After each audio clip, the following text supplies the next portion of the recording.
Once a cop, let it knock, yeah. For one thing, we should celebrate redemption instead of condemning it. Corey Pegues, what up? Talk your truth, bruh. Check it out. Once a cop. I'm Corey Pegues, and you know always keep it right, not real. I'm also a veteran of the United States Army, and today I want to shout out all the veterans who have served this country honorably. You deserve this day.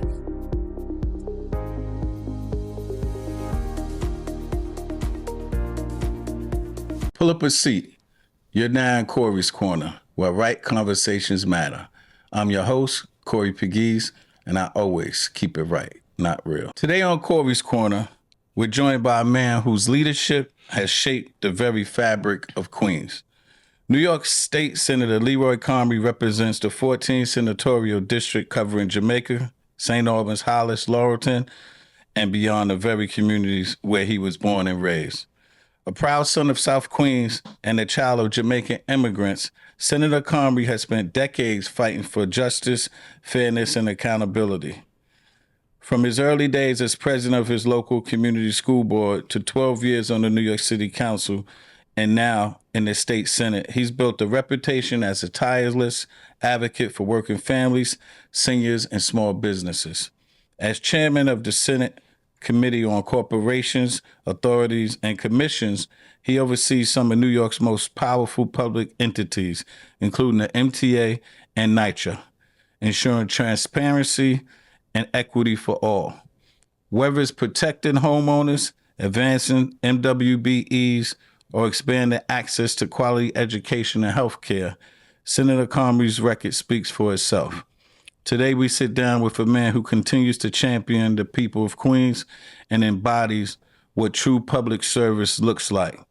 Senator Leroy Comrie, my brother. Thanks for coming on Corey's Corner. Thank you for having me on Corey's Corner. Pulling up a seat on Corey's Corner. All right. Before we start, I want to give a shout out to my sponsors, okay? This episode of Corey's Corner is sponsored by Corrupt Mob MC, where brotherhood meets the open road. Respect the mob. And Vaquila, the smooth fusion of vodka and tequila that can kickstart any conversation. Shout out to both of these entities for sponsoring this episode of Corey's Corner. Senator, let's start right at home. You were born and raised in South Jamaica, Queens, Hollis, and St. Albans. How did growing up in those neighborhoods shape your passion for public service? Technical correction. I was born in Jersey City, moved to Queens when I was 3. Just got to keep it real. No, we keep it right on Corey's Corner. We keep it right. But, I moved to Bricktown when I was 3 with my parents. And growing up in Bricktown was, right for me, because we learned hard that you have to make sure that you stay focused on what was important. Mm-hmm. Bricktown was transitioning, grew up there in the 60s and the early 70s. We moved to Queens Village in 73, 74. But I grew up in Bricktown during that time, and it was a difficult time. The neighbors next to me were crazy. I mean, they were always fighting. It was always activity, people rolling in and out of their house. And it really forced us to be real contained as a family with a high level of communication, walking to make sure that we were treated with respect and that we weren't pushed around by the rowdy neighbors. So it gave me a demeanor and gave me a focus from then. And then, my church, grew up in an Episcopal church, St. Albans the Martyr, right on Farmers and Dunkirk. Mm-hmm. Had a lot of people there that were focused on keeping us on the right and keeping us moving in a proper direction. So, my parents were always politically focused as well. Coming from Jamaica, they always talked about the need to be involved in government and politics and in a level where they were inclusive and constantly bringing other people in to talk about government issues, to talk about politics in America in general.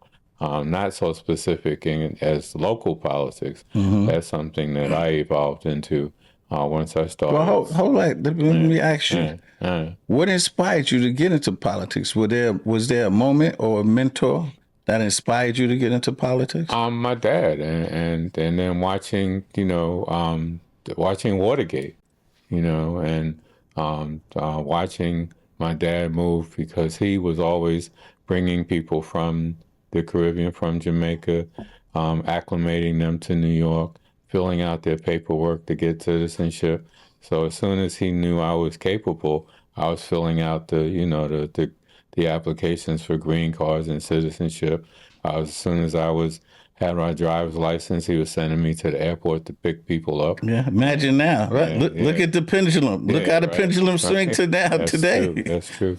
So, and then watching Watergate, realizing that power could corrupt, and that, there was an opportunity for people to be involved in government, because I didn't see anybody that looked like us in the Watergate hearings. There was nobody, not even the pages, that looked like us. Like, there's something wrong with this picture where, folks would be in a position to control the government, and there's nobody there that looks like us. When I went to the immigration offices, there was nobody there that looked like us. And that just spurred me to want to get involved directly. That's great. You studied at the University of Bridgeport. Is that Bridgeport, Connecticut? Bridgeport, Connecticut. Wow, my godson graduated from there 2 years ago. My son is a senior in high school right now, and I just today was like, I need you to fill out for Bridgeport. And now I'm looking at these cards. Yeah, it's only like an hour or something away, right? Yeah, but Bridgeport University is closed. Unfortunately, they are shutting down. I think their last graduating class under that banner is this year.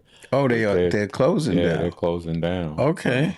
And they're going to be absorbed by some other universities, and they are struggling as a private college, and they decided not to continue. How did your time there prepare you for your career in government and leadership? I got involved with the folk there in a big way, the Black Studies group. And when I first got to Bridgeport, it was very interesting because, I kind of found my voice and on a political bank, because I got involved with the different groups there. Got involved with my fraternity because I pledged Alpha Phi Alpha there at the University of Bridgeport, and the camaraderie that I had with my crew, because there were 16 of us. We were the first line. We were the jewel line, and we started the chapter there. So we had brothers from all over the Eastern Seaboard come in to try to trip us up to keep us from pledging. But we were a tight unit of 16, and we kept each other's spirits up. We kept each other, going. And if anybody was faltering, we would be there to help each other. Yeah. And that gave me a real basis for wanting to be involved on a community level, and bringing back the idea of helping and holding on to your brother, was important. Speaking of that, before you was a senator or in politics, period, you was the president of the local school board. Yeah. Right? What lessons from that experience still guide you today? Just learning how to have a proper argument. There's you can be argumentative, but then you can have a opportunity to have a real constructive conversation to get something done. I'm about results. I'm not into just arguing for the sake of having a fight. I want to get to a result. I want to get to a solution. I want to find a way to appeal to people. And when I first got on the school board, the old school board members didn't want me on because I was working for my predecessor in the city council, Archie Spigner at the time. Mr. Spigner, they thought I was just going to politicize the school board on his behalf. But, I had 2 kids in school. I had friends with their parents with their kids in school. They wanted me to get on the school board and make a real difference. So it took a while just to convince them, the other school board members, that I was there to do the right thing, to focus on making corrections and improving the school board in general. That's where I really learned how to have constructive arguments to try to get to a solution. So you served 12 years in the city council and school board, now senator. Right. How do those responsibilities differ from the city council to the state senator? Well, it's sort of similar because you're trying to be responsive, but the areas of responsibility have changed. On the city council, we were taking care of local issues. On the state now, I'm working on issues that affect everyone in the state. So it's a different type of it's a different set of responsibilities. In the city council, I was working with the Department of Transportation on streets. Now I'm working with the Department of Transportation on highways and road pavings. Working with NYCHA on one end on the city council, but now I'm working to follow through with NYCHA on the state level, making sure that they are being responsible agency and that they are showing how they're spending their dollars and that they are actually following through on their promise to ensure that all of the apartments that are in NYCHA are available for repair and making sure that the state puts more capital money into NYCHA to make up for federal deficits. We're never going to completely get there, Right. but we have to push the governor and state representatives to do more for NYCHA. So during your 12 years on the city council, you were often at the center of big budget issues. What was one of your most defining moments from that period? Just talking about NYCHA, we were the first council, our class in 2003 was the first council to give money to NYCHA. And they were normally just getting their money from the state and federal government, but we actually gave both capital money and the first time we gave them expense money to try to offset their bills. That was something that I was proud of doing. Also, the Black Male Initiative that's at CUNY was something that I was directly involved in, trying to make sure that that funding got done. Charles Barron was the architect, but they were determined not to let Charles get it done. Right. But they came to me to try to convince me not to help. But I knew that this was bigger than just an individual. Exactly. The opportunity to give extra resources to young Black men were bigger than any individual that, society might not like. Right. It was bigger than Charles. So I pushed hard working with CUNY and getting to the rest of my colleagues to make that happen. Another initiative that that we were very proud of there was creating also a program for culturals, long-term cultural programs that had been around, minority programs that had been around for 20 years to get direct funding and a special pot of money from the Department of Cultural Affairs. They were not funding our local minority cultural programs like Black Section Theater, like Albany Alley, the different Latino groups that hadn't been able to really tap into real dollars in the city.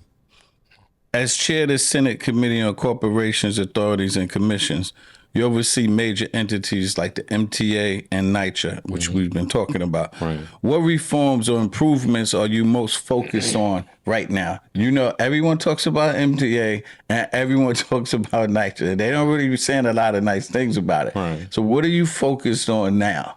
Getting both agencies to be efficient in how they spend their money and transparent about how they spend their money. The MTA has actually done better in their capital program, making sure that they are building things on time and on budget, but they're not talking about it. I've been pushing them to do a dashboard where anybody can go online and see how the MTA is spending their money.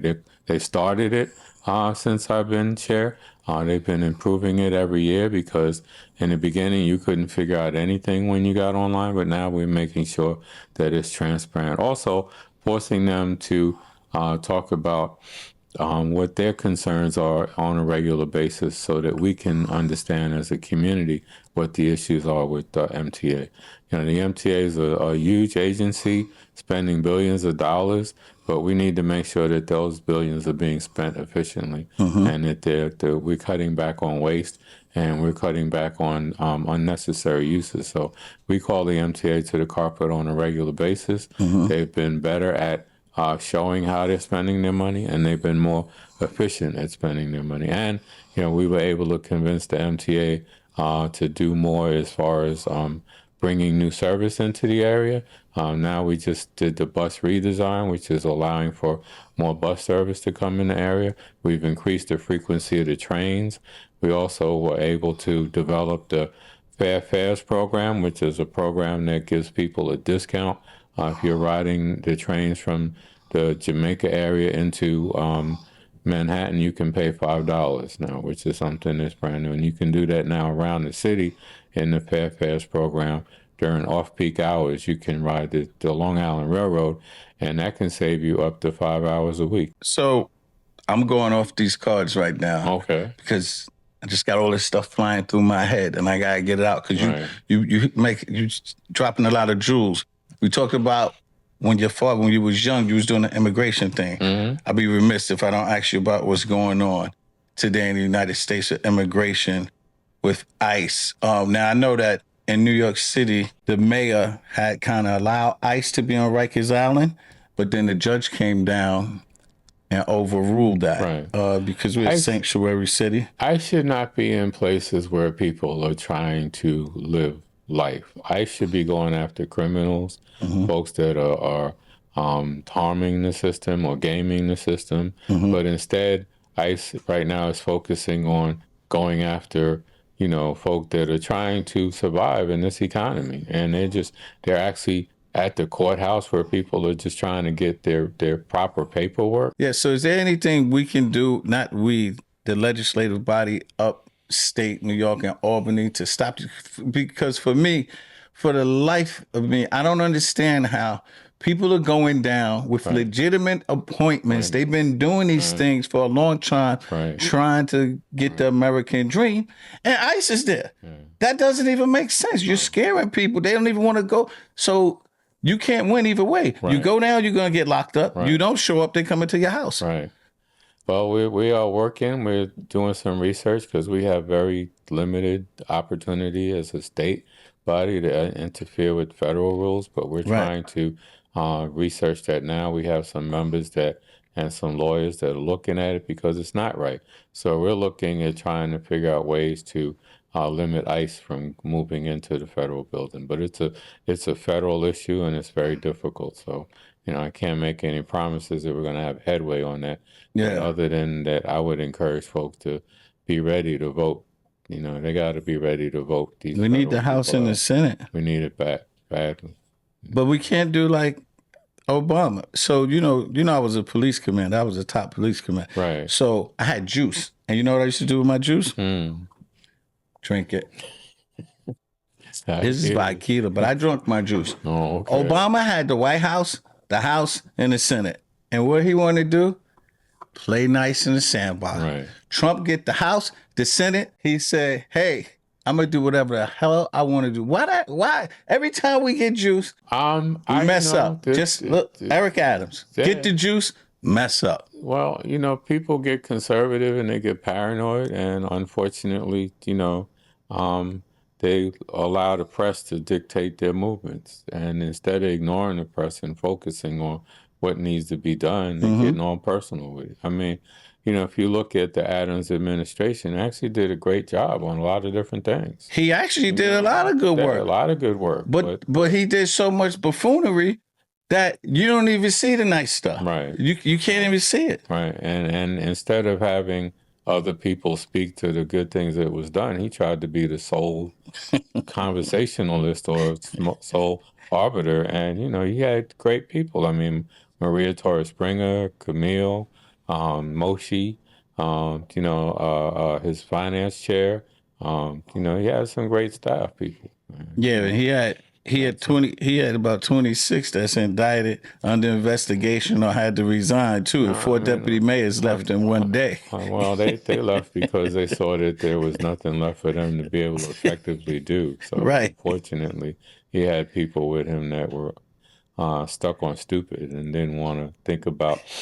I didn't say that, so I want y'all to know that wasn't me, okay? I said it. No, Corey's corner, we keep right conversations here. And it was a big disappointment that happened because he wanted the first black mayor in 30 years to be successful. Absolutely. But, he had a crew of people that looked out for themselves and weren't looking out for anybody. Yeah, it was just bad. Wow. Now, you sponsored major legislation like the transit worker assault bill and the database of deals.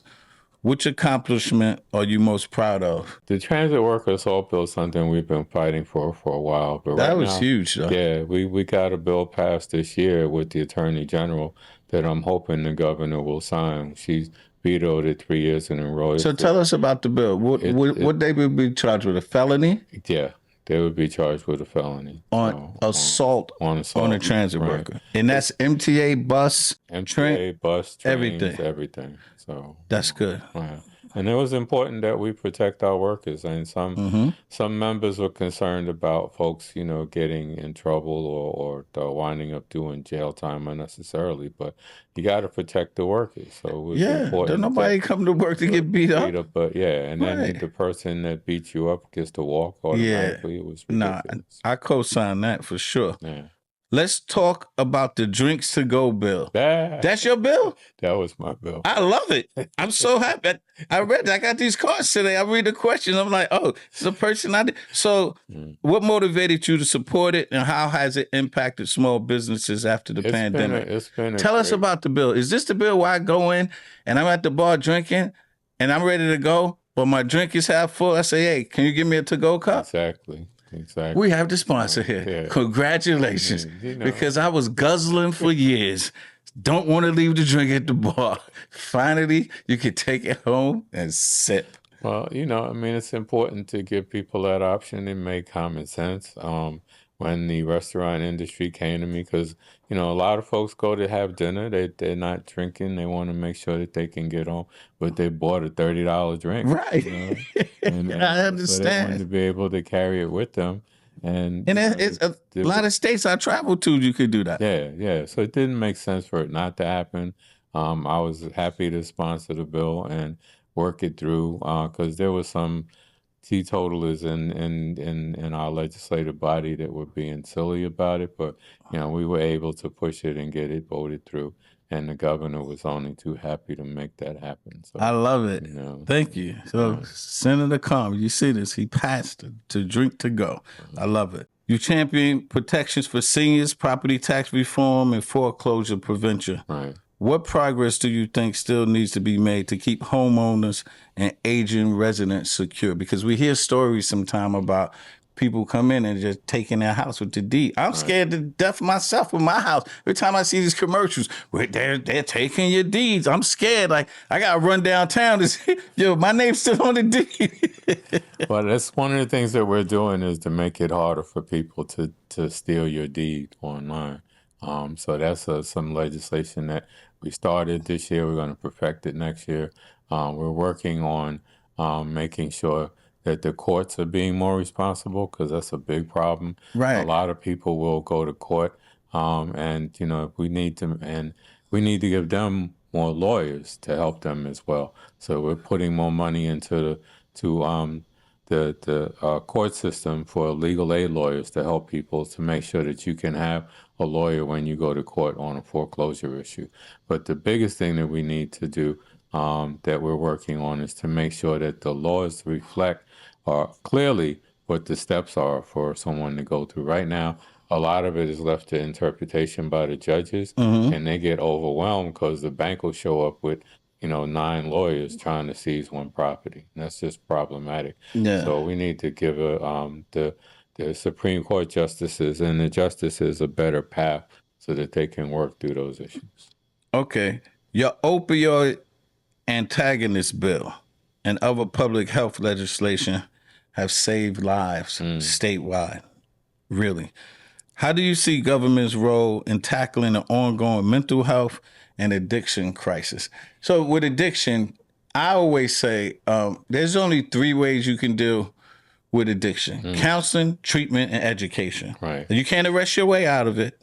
Even with mental health, No, we always calling the cops. Right. Somebody's emotionally disturbed, cops come there. Right. Sometimes they end up shooting them and killing them, when we should probably have some counselors like they're doing in Denver and all over the state.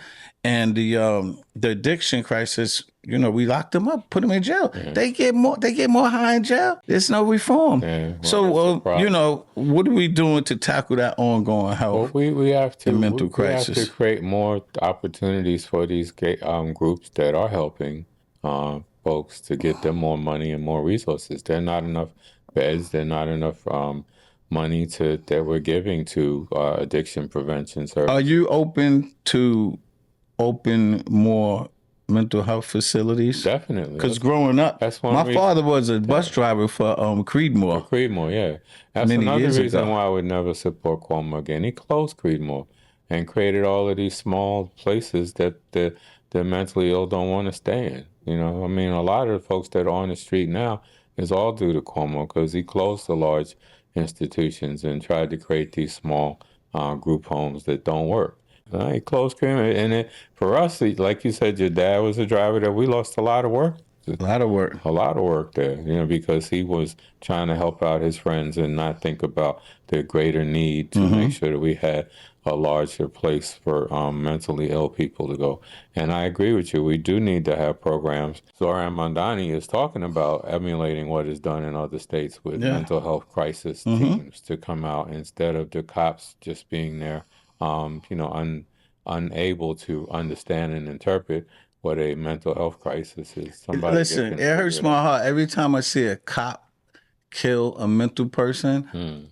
I'm always saying, like, yo, the police department set that cop up because the cops don't have the capacity. Right. So you figure we go to the police academy for 6 months. Got domestic violence training. Right. You got medical training. Right. You got CPR, opiates, all of this training and mental health. Right. Shooting. Like, you got to put all of that in 200 hours. We don't really get it. You don't get it. So now when a cop get there, the guy is 6'5", butt naked, frothing at the mouth, right out here, and you call the cops, and he said, yo, if you come near me, I'm going to kill you. Right. The cop, I don't know no jujitsu, no boxing, no nothing. And Rover's coming at me. Man, I'm laying him down. Right. And this is what... Instead of having mental health, but now we go to these mental health, you go to the hospital and stuff, they always calming people down without a gun all the time. Right. So it's not rocket science to do this stuff, and everybody's mad at Mandambi for the record, so I don't have a vote. It doesn't matter to me who wins, but he's saying something new, fresh, that we should probably give it a shot. Definitely. We cannot ignore the opportunity to make change and to continue to improve ourselves. That's one of the things that I've understood a while ago. If you think that you've done it right and there's only one way to do it, you're passé. There's always change. I mean, and there's always, you got to be open to change and open to take on new ideas and open to try things. So what was your take on the 2025 mayoral debate? That happened last week? I thought that, Zoran did a great job of pushing back all of the negative stuff that was being thrown at him. He stayed focused on what the issues were. I thought Cuomo looked like a desperate person throwing barbs, trying to dig up dirt, as opposed to focusing on the issues. I mean, he's there to talk to the voters about what you're going to do for the city. All he did was try to pick on Zoran and claim this and claim that. And Zoran was very good at deflecting and also reversing some of the stuff. But so I think we had the same analogy. I thought that Mandami was very energized, fresh. He actually reminded me of Obama, not Obama, but remember he came with, yes, we can, some fresh ideas. He had fresh, Mandami got all these fresh ideas. He's young, invigorating. Yeah, from what I hear, his ground game is really crazy. His ground game is serious. Cuomo looked very antiquated, old ideas, and just looked like a old politician. And Sleewa was just like trying to get a word in. He was just standing there. He was wood. He was wood, but he actually handled himself pretty well too, I think. Now it's time for a segment that we do here on Corey's Corner called a Spitfire Round. Spitfire.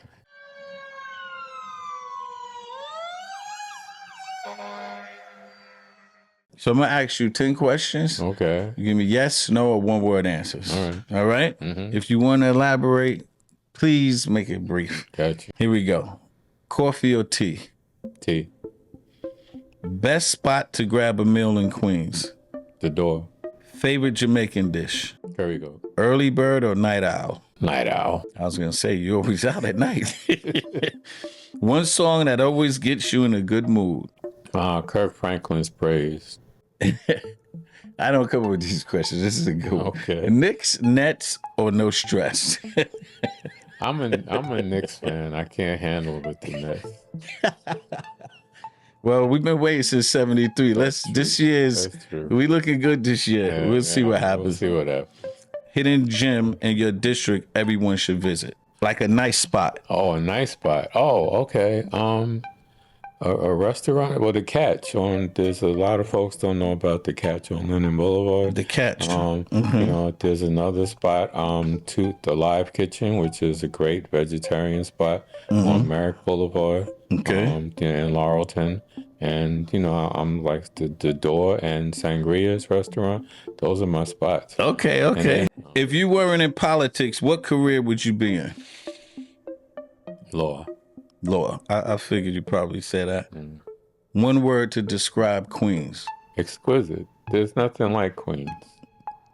Kings from Queens. Yeah. Queens get the money and all the honeys. That's what they say. Queens gets the money. And, you know, Queens is a family area. Queens is an area that focuses on having a good quality of life, trying to make sure their children get to do better than them. And, you know, it's focused on home ownership and pride. Last question. Who inspires you the most? Past or present? Living or dead? Who inspired me the most, other than Martin Luther King? Like I said, on a local level, David Dinkins. That was good. Thanks for participating in Corey's Corner. Great job. I'm glad to be on. You did good. So let's take a toast. All right. Let's toast to Vakila, that smooth, refreshing drink. Toast to Vakila, local producer. Amen. Local produce. Queens. Okay, before we jump back in, you know, on this show, we always talk about accountability, leadership, and redemption. So I'll be remiss if I don't talk about my book, best-selling book, 3-time award-winning book, Once a Cop, The Street, The Law, Two Worlds, One Man. Please, if you get an opportunity, read the book. You won't be disappointed. And also for the visual people that like to see stuff, the book was turned into a feature documentary called A Cops and Robbers Story. You can see it streaming on Hulu and Apple TV. Now, a word from our sponsors. This is not your average vodka. This is Vodkila, a decade of cultured excellence. The best of both worlds, the true taste of victory. A delicious dyad spirit, the world's finest blend of vodka and tequila. Vodkila, the perfect blend. From rooftop parties to quiet moments with friends, Vodkila brings the flavor, the fire, and the unforgettable. So pour it, share it, live it. Vodkila. Visit vodkila.net and order yours today. Peace and blessings, love and light, everybody. This is New York City Public Advocate Jamani Williams, and you're listening to Corey's Corner, where he always keeps it right, not real. You've been a strong advocate for smart, sustainable economic development. What's your vision for creating living wage jobs while keeping Queens affordable for working families? Making sure that our children get STEM in schools, making sure that they get after-school programs. One of the things that I've been trying to push on the state level, especially since the shooting in Tops. We need to make sure that our children are in school until 8, 9 o'clock at night, getting ancillary educational opportunities, also creative opportunities, so that they can feel good about themselves and confident. You know, a lot of schools now are developing opportunities for kids to have an associate's degree by the time they finish high school, which will give them a leg up. So we need to improve those programs, and we need to bring back music in schools. You know, we need to have full music programs in schools. When I was growing up, the wood shop and band, you know, those gave kids an opportunity to express themselves creatively. Yeah, I played the clarinet. I hated it. Yes. I did too. I wasn't much fond of the clarinet either, but that's what they gave me. But you know, I had a lot of guys that had their own, you know, garage bands. Right. And it inspires creativity. Yes. So we need to have that back. We need to give kids things to do so that they cannot be on the street. Exactly. So let's talk about the proposed casino development project that's led by, well, the face of it is Nas, the rapper from Queens. The future is not something you wait for. It's something you build. It lives in the hands of the doers, the dreamers, the people who refuse to stand still. Resorts World is more than a casino. it's energy, it's opportunity, it's hope for the borough. A second chance for some, a first step for many. It's where community gathers, not just to win, but to build a future once imagined.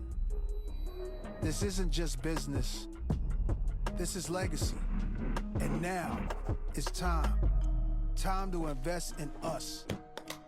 Because the future doesn't ask for permission, it moves with purpose. From our chairman to our newest employee, we're committed to Queens. And in Queens, the future is now. How are you going to ensure that local residents and small businesses actually benefit from this project? Is your office going to be working with them? Is that in your district? A piece of it? Resorts is not technically in my district, no, but I've been working with them since they've been there. Okay. They have hired a lot of people from my district. They are working with minority vendors. They don't hesitate to support every nonprofit that reaches out to them for support. Their new development is going to be working with the major unions to develop housing out there, as well as 2 new hotels along with the theater venue. Yeah. It's a pretty They're going to have a sports complex with Kenny Smith, right? Retired Queens. Yeah. So this whole thing is Queens. I'm loving it. Yeah, Resorts is doing everything Queens. They're doing everything right, and they deserve to. They set the standard for gaming in New York State. They deserve to have the full table gaming. And somebody very, very high ranking at Resorts just called me yesterday and told me to stand by. They're about to announce training for the community to do dealing. So that's going to be dropping very soon. So y'all better listen up on the radio, look out for newspapers and bulletin boards. I'm pretty sure your office will be putting that stuff out. Got a lot of good union paying jobs that will be coming out of Resorts and everything that's there now. And they're improving their restaurants now. They're putting in new things in there, and it's really going to be a place that, if you want to just go hang out, you don't have to gamble, but to just go to have a good meal, a good steak, or some good food, and enjoy a show, you can go to Resorts. That's nice. Looking ahead, how do you see Queens evolving over the next decade in terms of infrastructure, transit, and opportunity? Because I'm looking at, they're going to call Jamaica Avenue, it's going to be called downtown Queens. It's going to have to be. Right. I'm looking at all these buildings over there by Sufton, by the Long Island Railroad and stuff.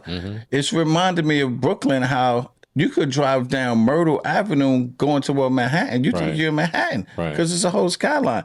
Is that going to happen in Queens? It's going to happen in Queens because, people are now realizing that, it's a transportation hub. You can walk to the Long Island Railroad. 20 minutes to Manhattan. 20 minutes to Manhattan. So Jamaica Avenue is on the cusp of really blowing up. And they have some new buildings there. The Monarch, which is right at Parsons in Jamaica. It's a beautiful building. Yeah. Their amenities are equal to any building in the city. Right. They just built another new building right behind the library, Ruby Square. And the terminal was over? The terminal's coming back. So they're gonna the elected officials all together forced the developer to promise to restart the terminal after they put up their new project. So they're looking to put up a large housing project there, but the terminal will come back.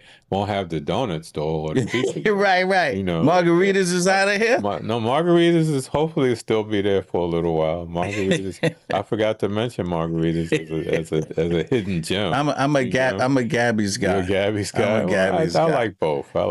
I'll settle for Margaritas, but if I had a choice, I'm a Gabby's guy. I go to both. The Margaritas is, you go there just to grab a slice and keep it moving. Gabby's, you can go hang out.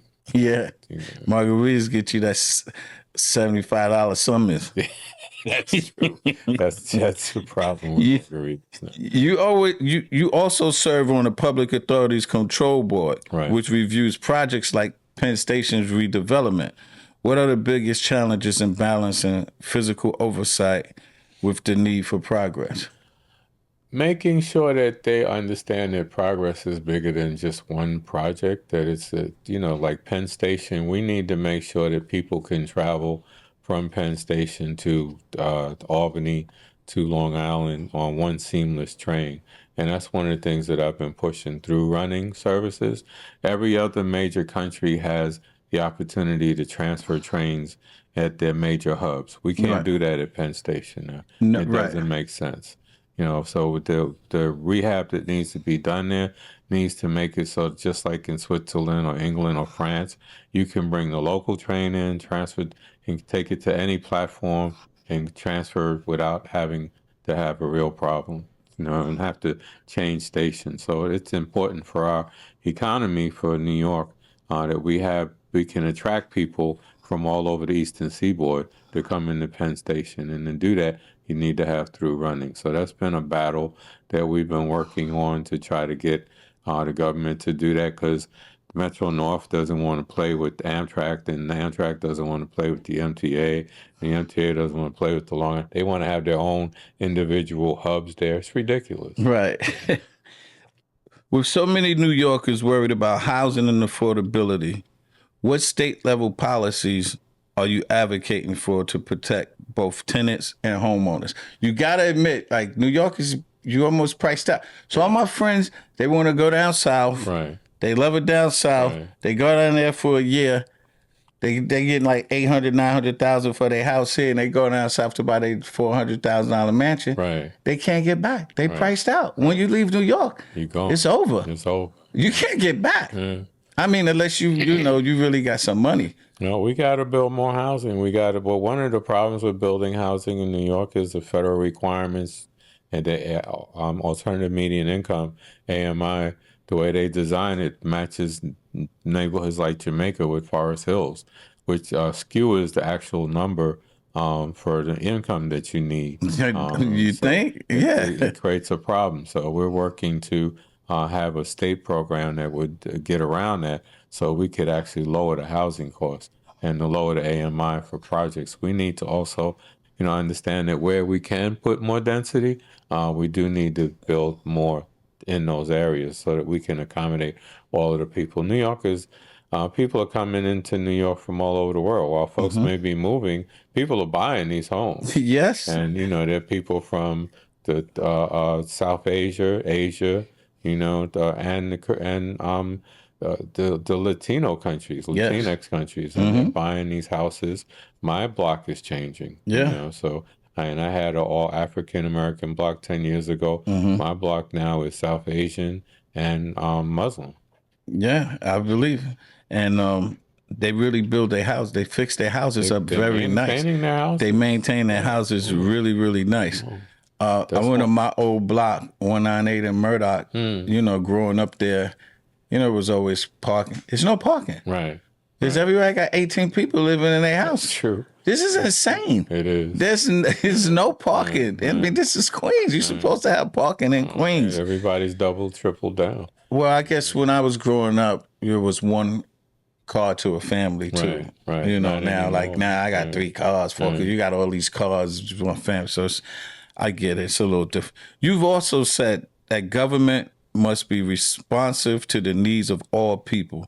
What does equitable representation mean to you in 2025? Making sure that we have a full piece of the pie, making sure that the state government is doing more for minority communities, that we have folks that are getting jobs, getting contracts, getting opportunities but that the state is purchasing products from them, that the state is hiring more people across the board in every agency, and doing the work to make sure that everyone understands on the state level that they have to be more inclusive, and making sure that when they show their statistics, that they show a breakdown of how many employees they have that are minority, how many businesses they are working with the minority, how many contracts that they're doing with minority businesses, and also how much banking they're doing with minority vendors as well. So those are areas that we're all working on in MWBE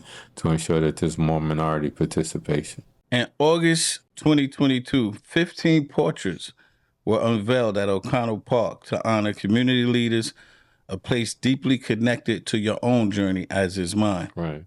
Who's the only person that shot a movie in O'Connell Park? You are so far. It's only one person, so we got to put that on the record. We know it's only one person. Though my portrait wasn't on the wall, your decades of service have clearly shaped South Queens.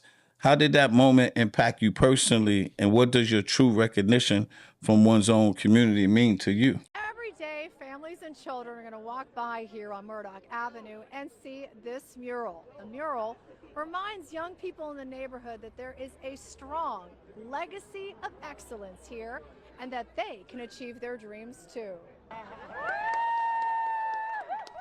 A solid block on Murdoch Avenue here in St. Albans, Queens, filled with art and faces of community heroes. It must be something in the water here, but we really have some amazing people. 15 panels, 10 portraits spanning an entire city block.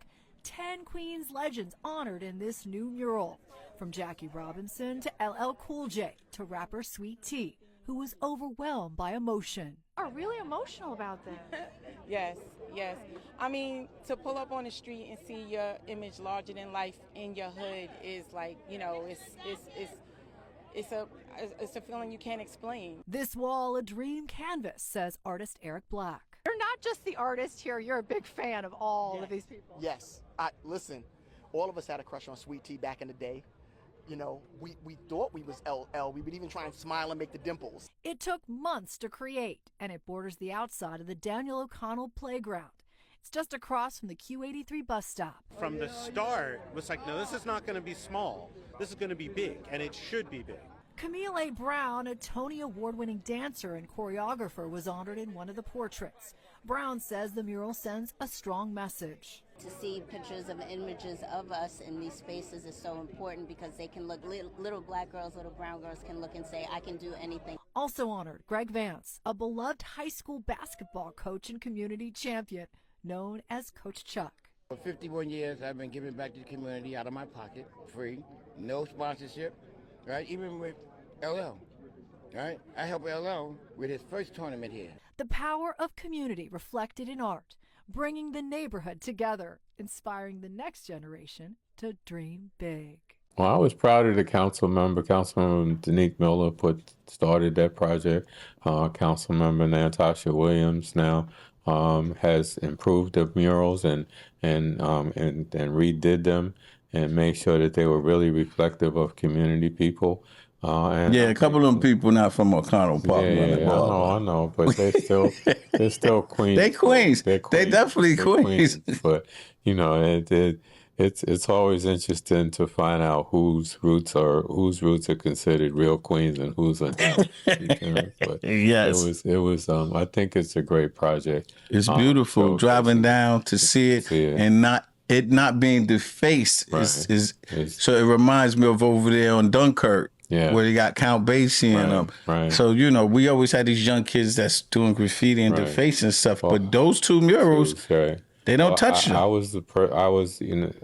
got the Count Basie mural put up on Dunkirk. So. Oh, really? And under the St. Albans train station. Yeah. That was something that we did when I first got into city council, and I'm proud of that. We got to restore it now. Yeah. The time and age. It need a little work.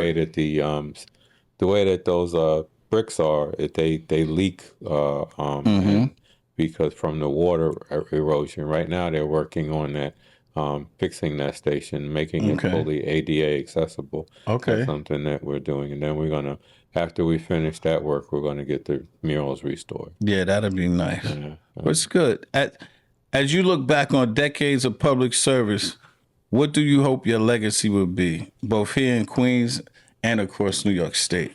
Making sure that people were taken care of, understanding that there's a need to improve communications with people, to encourage people to get into public service. One of the things that I'm most proud of is that I have a large group of former employees that are working in public service in major positions and on a state, federal, and local level, encouraging other young people to get involved in government. And the biggest thing that I'm proud of is that we were able to raise the level of participation in the community by having community events. So I was the first person to do events in the park in the summertime. First person, we started Senior Week. We started opportunities to bring city agencies out to the community. There's a lot that Oh, I cannot let you go without talking about what you're doing with my childhood friend, the LL Cool J basketball tournament. Right. I think you're the sole sponsor of that, right? Or the biggest sponsor. We're a sponsor. I won't say sole sponsor, but Okay. we try to make sure that you make sure it's not everybody knows you're doing that, and the kids look forward to that. It's been about what 8-9 years you've been No, it's close to they've been doing that tournament 12-15 years. Hi, I'm Leroy Comrie, New York State Senator, 14th District. We're here at Jumping Ball in O'Connell Park, which has been going on for over 15 years now. Jumping Ball is sponsored by LL Cool J, a legend, a great, a Hall of Famer in the Rock and Roll Hall of Fame, and doing many things, but he's never forgotten our community because he's been sponsoring this tournament since its inception. We have local people that are here playing basketball, both male and female. We also have local vendors that are helping feed people and giving out information with people. I want to thank the 113th Precinct. I want to thank all of the community folks that have put in time, volunteering to be here at Jumping Ball.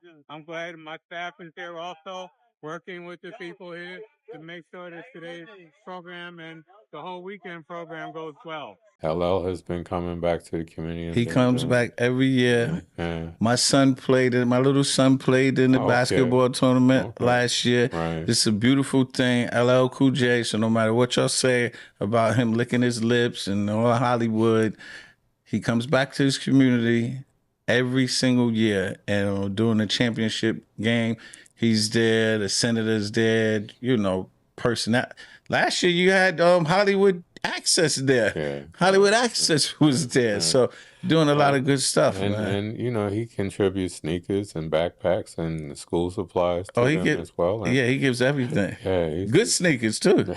They want to give me a pair though. I tried to get some. They was like, it's for the kids. Life is for the kids. I said, wah. Let me get a pair. Oh well. Well, listen, Senator, you already know where you stand in my heart. I remember you when I was very young. You've been in politics a long time.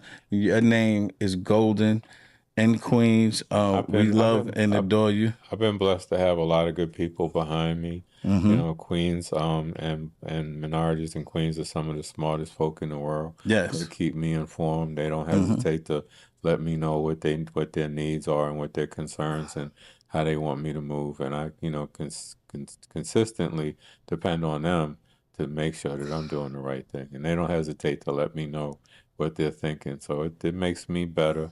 They've honed and shaped me, and through feedback from people and understanding that we all have to build on each other. Yeah, we all have to depend on each other. It makes all of us better. And let me tell you, so when we started Corey's Corner been in existence for a few years, but I transitioned to doing interviews, and you definitely were somebody that I wanted to sit down and talk to. And our mutual friend, Rich, was like, yo, you better bring Leroy on. You better bring Leroy on. He was threatening me. I said, man, and Rich is a little bigger than me. Yeah, so I said, Rich is let me get Leroy on here quick. I had to cancel somebody. Rich said, where Leroy at? You ain't bring Leroy yet. Well, Rich Leroy's here, Rich. Congratulations. I'm honored that Rich is one of my protectors when I don't even know it. And I got, Rich is emblematic of what Queens people are. They fight for each other, they look out for each other, and they try to promote each other. Nah, that's my guy. He's part of Corey's Corner, part of the team. I'm glad to be on Corey's Corner. Thank you. Appreciate you, Rich. Appreciate you. So is there anything that we did not cover that you want to talk about or leave the people with? One of the big programs that we're going to be doing for next year is making sure that we push to get more money into minority businesses. And that's going to be a major push. So we're going to be teaming up with teaming up with our fellow colleagues to make sure that happens, that we get more money into minority businesses in Queens than we ever had before. And, fortunately, we have a good synergy. And that's what I didn't talk about. We have a good camaraderie between all the elected officials in Queens. We're not fighting each other. We're figuring out how to work together on big projects. And that's been a big help on everything from, stopping things from happening to making sure that other things happen. And so I'm very proud of the fact that we have a good synergy in Queens between the electeds, and we understand that we're more powerful when we work together. Yes. All right. Well, thank you for your dedication, for decades of work to the Queens community and the residents. We really appreciate you. And thank you for joining us on Corey's Corner. Well, I'm honored to do what I do, and thank you for having me on. And I look forward to you continuing to be successful with Corey's Corner and everything else. So don't forget to watch Corey's Corner on YouTube, Apple, and Spotify. I love it. Okay, I love it. For our listeners, if you found value in today's episode, like, share, subscribe. This has been another episode of Corey's Corner. Until the next time, keep grinding, keep pushing, and always remember, it's not where you start, it's about where you finish. I'm Corey Pegues, and I always keep it right, not real. Peace. Once a cop, let it knock, yeah. I for one thing we should celebrate redemption instead of condemning it. Corey Pegues, up, talk your truth, bruh. Check it out. Once a cop.